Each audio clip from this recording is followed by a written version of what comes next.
Social media पर एक video सुर्खियां बटोर रहा है। आपने उस वीडियो में देखा होगा, एक आदमी लद्दाख के हजारों लोगों के साथ 21 दिनों से भूख हड़ताल पर बैठा है। आइए जानते हैं इस वीडियो के पीछे की पूरी कहानी। इसकी शुरुआत सोनम वांगचुक और लद्दाख के हजारों लोगों ने 6 मार्च को की थी। 6 मार्च को घोषणा की गई कि यह अनशन 21 दिनों के चरणों में किया जाएगा। पर क्या यह अनशन इस 6 मार्च को ही शुरू हुआ है या इसके पहले भी लद्दाख के लोग अपनी मांगे रख चुके हैं? आइए विस्तार से जानते हैं। दूसरा दिन है।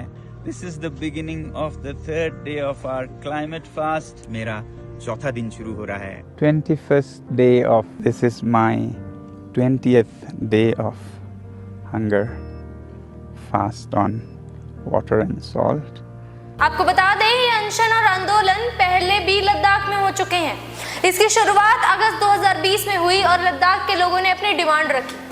इसके बाद सितंबर 2020 में भी लद्दाख के लोगों ने फिर गुहार लगाई। दिसंबर 2021 और नवंबर 2022 को भी आंदोलन हुए और लद्दाख के लोगों ने लगातार आवाज उठाई और अपनी मांगे रखी।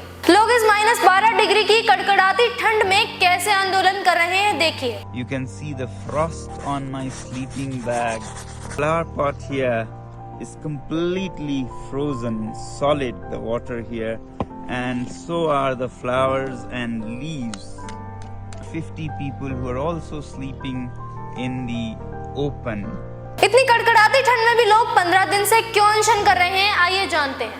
इस अनशन के मेनली 4 रीजंस हैं। पहला, लद्दाख को कॉन्स्टिट्यूशन के 6 शेड्यूल में डाला जाए। दूसरा, लद्दाख को फुल स्टेटहुड दिया जाए। तीसरा, लद्दाख की तरफ से 2 MP दिए जाएं, एक कारगिल के लिए और दूसरा लेह के लिए। चौथा, लद्दाख में सिक्योर जॉब्स के लिए एक पब्लिक सर्विस कमीशन बनाया जाए। पर कॉन्स्टिट्यूशन का 6 शेड्यूल आखिर है क्या, आइए डिटेल में जानते हैं। ये कॉन्स्टिट्यूशन का वो हिस्सा है जो देश की ट्राइबल पॉपुलेशन को बचाता है। ये फिलहाल देश के 4 राज्यों असम, मेघालय, मिजोरम और त्रिपुरा के कुछ इलाकों में लागू है। इसके तहत ट्राइबल एरियाज में डेमोक्रेसी को बढ़ावा देने के लिए आदिवासी लोग अपने खुद के ADC ऑटोनोमस डिस्ट्रिक्ट काउंसिल्स और ARC ऑटोनोमस रीजनल काउंसिल्स बना सकते हैं। ADC और ARC वो इलेक्टेड बॉडीज हैं जिनके पास पावर है ट्राइबल एरियाज को एडमिनिस्टर करने की।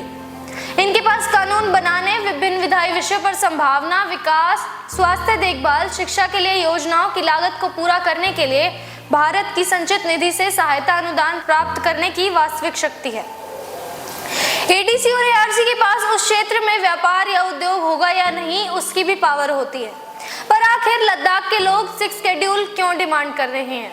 इसके बेसिकली 3 रीजंस हैं। पहला, लद्दाख का एरिया क्लाइमेट चेंज को लेकर काफी वल्नरेबल या सेंसिटिव है।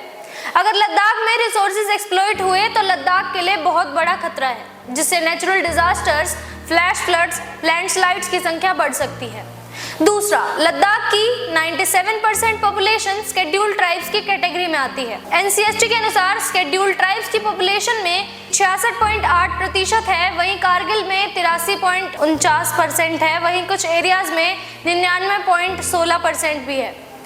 तीसरा, लद्दाख के लोग 6 शेड्यूल इसलिए भी मांग रहे हैं जिससे उन्हें डेमोक्रेटिक राइट्स मिल सके। जब आर्टिकल 370 को अगस्त 2019 में हटाया गया था और जम्मू और कश्मीर को 2 हिस्सों में बांटा गया था, यानी जम्मू और कश्मीर और लद्दाख, दोनों को यूनियन टेरिटरी बनाया गया, परंतु जम्मू और कश्मीर को विधानसभा मिली जो कि लद्दाख को नहीं मिली। 2019 से पहले जम्मू और कश्मीर से लद्दाख की तरफ से 4 MLA हुआ करते थे, यानी कि एक नुब्रा से, एक लेह से, एक कारगिल से और एक जंस्कर से, जिसकी गिनती आज के समय में 0 है, यानी वहां से कोई भी MLA नहीं है। आइए लद्दाख के लोगों की दूसरी मांग समझते हैं। लद्दाख के लोगों की दूसरी मांग है कि लद्दाख को एक संपूर्ण राज्य का दर्जा दिया जाए। वर्तमान में लद्दाख एक केंद्र शासित प्रदेश है, यानी यूनियन टेरिटरी है। लद्दाख के लोगों की अगली डिमांड है सिक्योर जॉब्स के लिए एक public service commission. Public service commission एक एजेंसी है जो एग्जाम्स के जरिए क्लासिफाइड सिविल सर्विसेज में कैंडिडेट्स को अपॉइंट करने की जिम्मेदारी रखती है।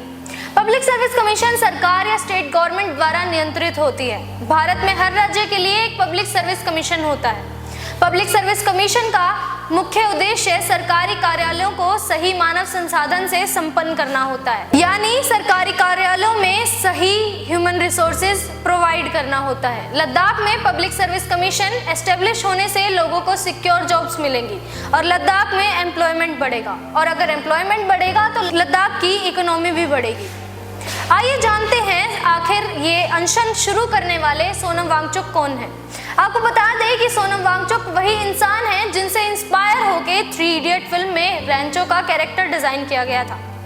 सोनम वांगचुक को आप रियल लाइफ इनोवेटर की तरह भी देख सकते हैं। इनकी इन्वेंशन से देश को बहुत सारे स्तर पर मदद मिली है। 2021 में सोनम वांगचुक ने देश की आर्मी के लिए सोलर हीटेड टेंट्स बनवाए थे।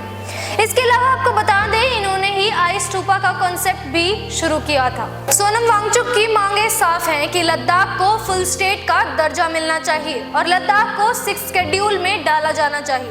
बीजेपी ने अपने 2019 लोकसभा चुनाव के मैनिफेस्टो में ये वादा किया था कि लद्दाख को 6 शेड्यूल में रखा जाएगा।